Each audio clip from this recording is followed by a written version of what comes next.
Hello, everybody. Scott Golden here with the Pro Wrestling Logic YouTube channel for the WCW Saturday Night Review Series, October 3rd, 1992. We are fast approaching the benefit of Halloween Havoc 92, the first WCW pay-per-view that I had in my house as a kid. Didn't have WCW fans in my grandparents. They were, for some reason, enamored with Hulk Hogan and considered other wrestling to be fake. So although they would tape it for me, they wouldn't buy WCW-related products. It's interesting to me looking back at it. Anyway, we open with Brad Armstrong and Brian Pillman. Pillman pretty much has turned heel by this point. The former light heavyweight champion in Armstrong is here. Armstrong fires up pretty aggressively, assertively, and hits a bunch of drop kicks. Great match at the time. Pillman, at this time, up through his motorcycle accident in 96, probably one of the better athletes at the time. Grossly misused by WCW. Not a huge surprise there, but they probably didn't see much in him, as they didn't with Steve Austin either. In any event, bit of a battle there, and hard shots along the way. We have a bunch of Irish whips, and Pillman hanging onto the head scissors. Pillman takes cheap shots along the way, proving his heel status, or at least improving his heel status at this point. I don't think he's full-blown for another couple weeks yet, although he does end up making challenges and teaming with Steve Austin within the next month or so.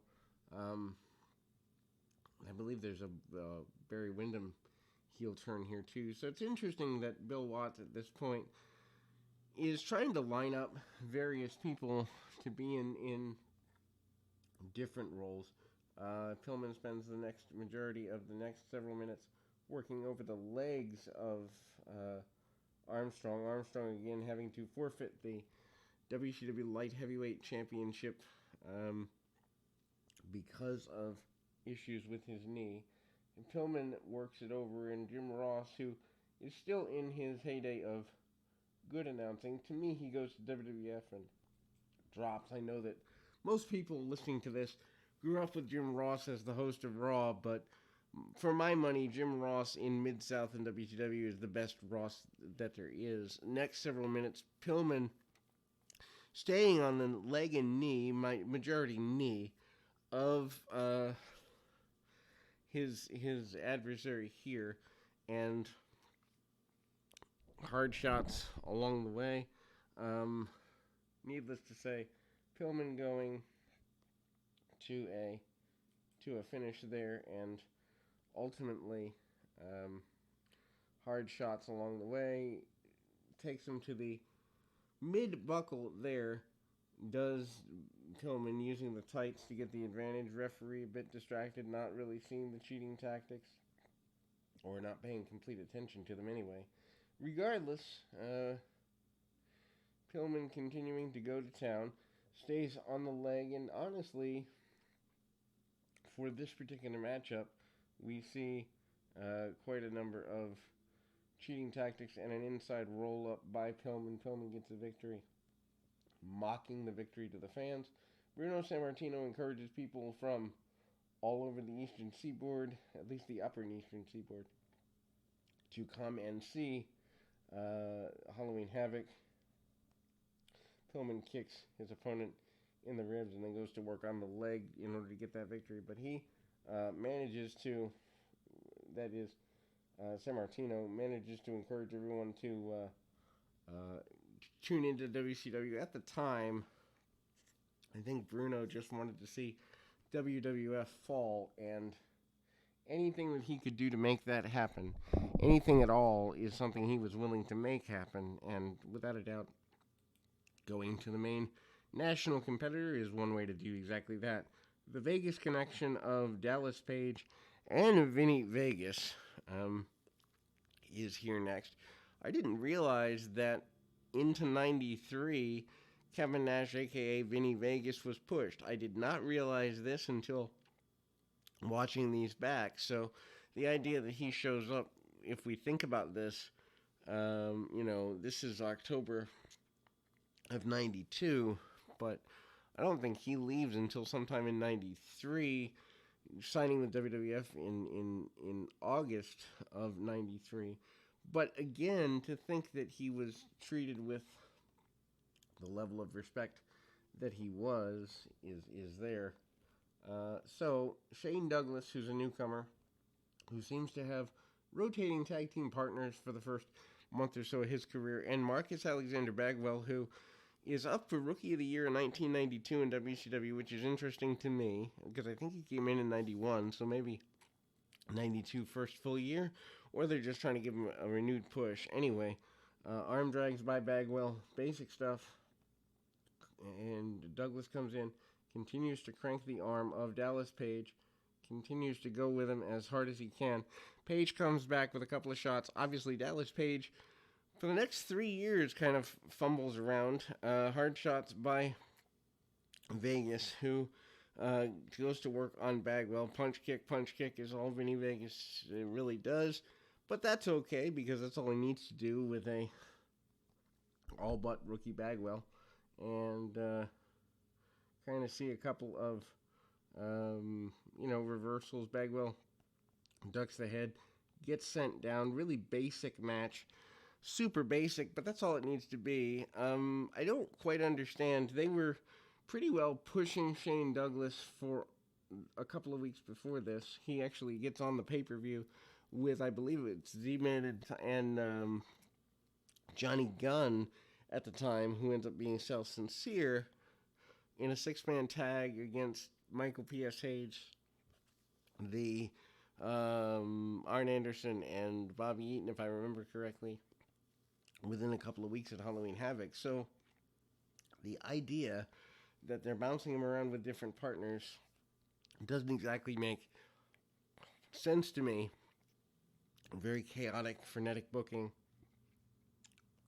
by WCW, and without a doubt, you have issues there.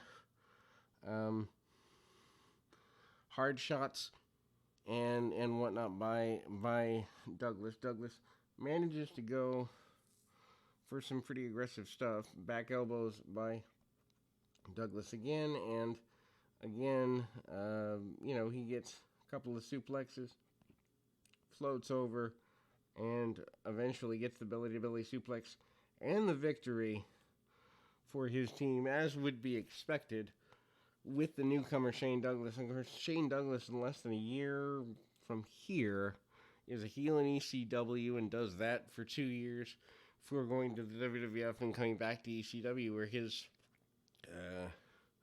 better run is considered. Anyway, Van Hammer up next, who is a guy who they push pretty hard for 6 to 9 months, and it doesn't exactly go the way they intended to. The investment is not returned on all the energy they put into music videos and other such from Van Hammer. Van Hammer with a bunch of power moves and hits the slingshot suplex in about a 2 or 3 minute squash. Nothing to really write home about. The work is, well, most people have seen better, but Van Hammer gets a victory.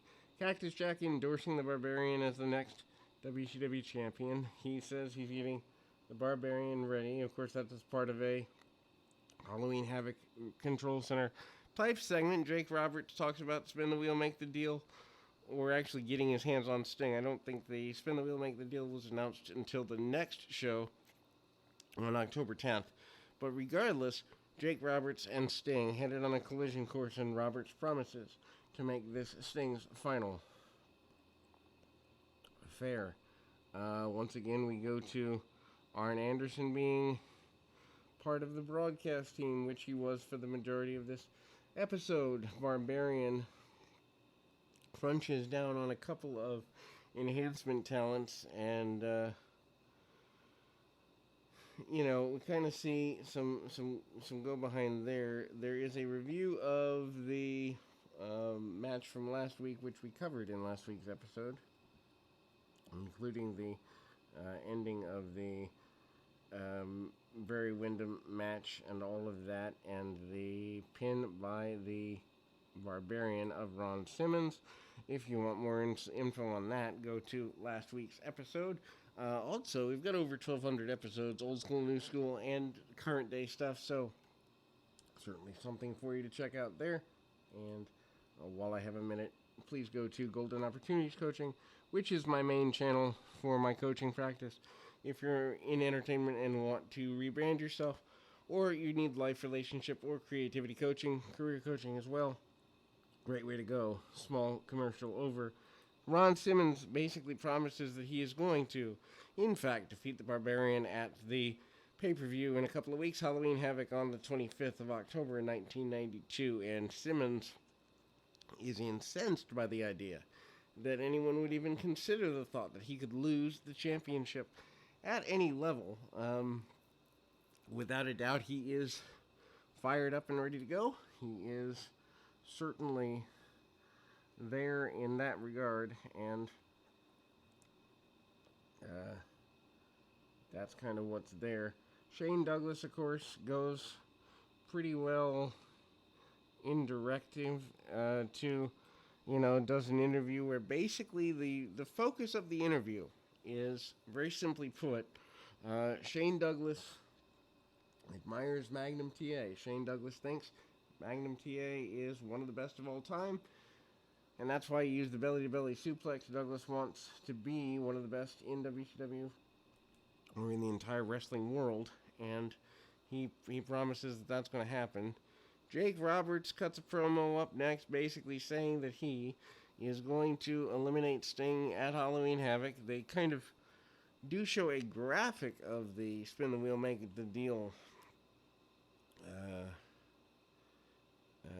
concept, I think. Although Jake Roberts' shirt is actually what I learned later distracted me, because it's kind of a spider-webbed kind of snake-looking thing. Barbarian with Cactus Jack up next in an enhancement match, and Cactus Jack acting as a manager. Strikes me as odd. Maybe he was injured at this point. Don't really know. And 30 years ago, who really knew what WCW was doing? Certainly they didn't most of the time. Enhancement match push for the Barbarian. Rick Bravo is the name of the enhancement talent who has the unfortunate nature of drawing the Barbarian as his opponent for the day, and as one would expect, certainly the Barbarian takes him apart pretty maliciously. Punch, kick, choke, chop, and big Mafia-style kick. About 3 minutes of a match is all that's needed, and the Barbarian looks to be in tip-top shape to take on Ron Simmons at the pay-per-view. Needless to say, there is a backstage deal where the Barbarian is pulling a vehicle that is being driven by Cactus Jack, trying to show him as the strong man, perhaps the strongest man of all time, apparently. And, that's kind of what's there as far as that is concerned. We see Rhodes and Windham challenging here for the tag team championships, I believe the NWA championships. Weird that the NWA is such a major force in WCW in 1992.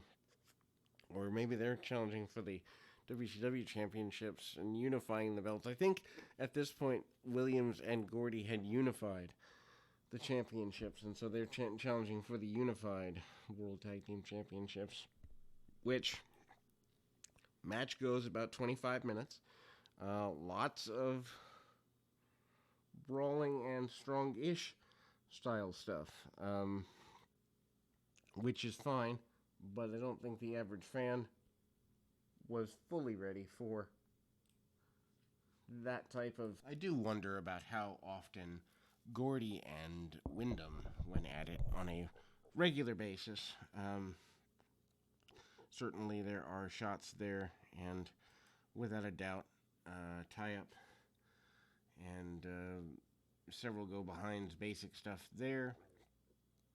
And Williams manages to get a situation where, um, there's a lot going on. Steve Williams comes in and does a lot of jockeying for position with Barry Windham. Windham, who doesn't seem to want to relinquish much of the match, stays in the ring the majority of the next several minutes, working over the arm of both Gordy and Williams intermittently, depending on who's legally in the ring.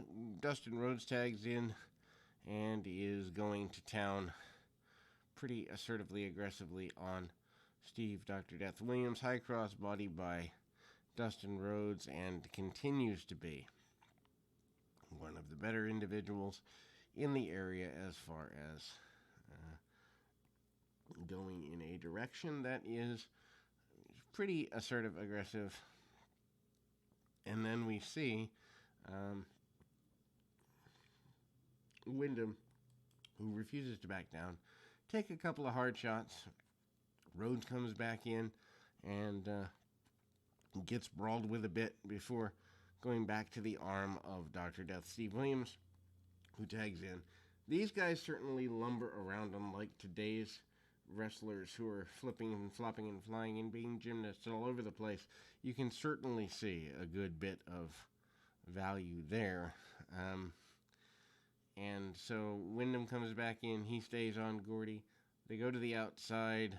There's a little bit of protection on the outside from Windham to his partner, or from Rhodes to his partner. Hard shot, running forearm style shot on the outside, brawling on the outside with the champions remaining in control. About 12 minutes left in the match. Windham will not stay down. Lots of continuation of brawling and the like there. Tag off as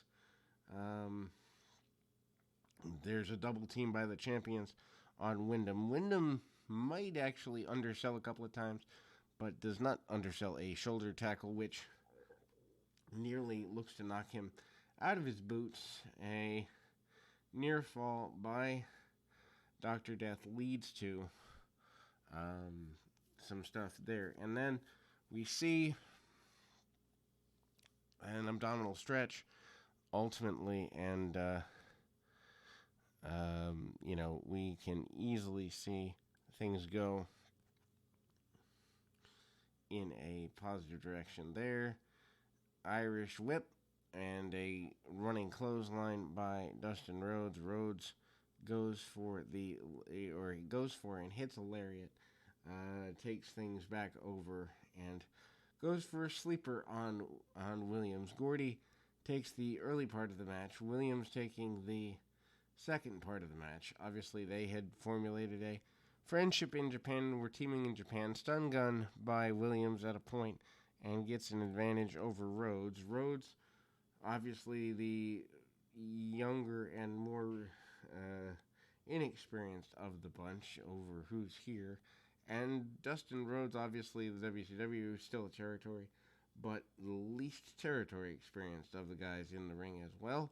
So obviously his run, although Rhodes by 92 beginning to come into his own as a professional, hard shots with kicks in the corner, misses a second lariat, and then there's a backdrop suplex by Rhodes with about 5 minutes left in the contest.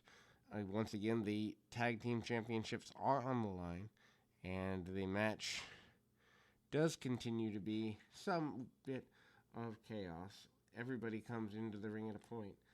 Williams distracting. We see a tag off, and the superplex comes in. Rhodes had been knocked out prior. The superplex from the top by Barry Windham.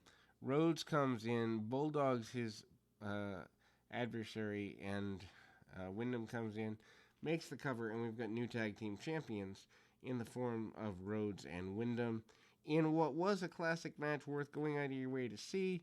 The babyfaces run out and celebrate, and then we'll be back with more right after this.